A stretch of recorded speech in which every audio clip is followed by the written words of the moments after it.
ওই তো একটা ধানের গোলা, ওখান থেকে কিছু ধান এনে দিলেই তো দাম দেওয়া হবে। তুমি একটু দাঁড়াও, আমি এক্ষুনি আসছি।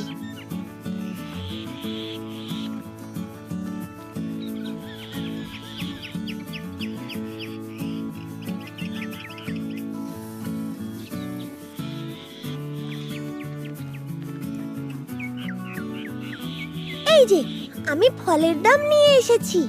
দাও, এবার আমায় ফল দাও তো। দাম এনেছো? বেশ বেশ, তা বলো কটা কালো জাম দেব তোমায়? দাও, 4-5টা দাও। হ্যাঁ, এই নাও না। কেমন মিষ্টি তো?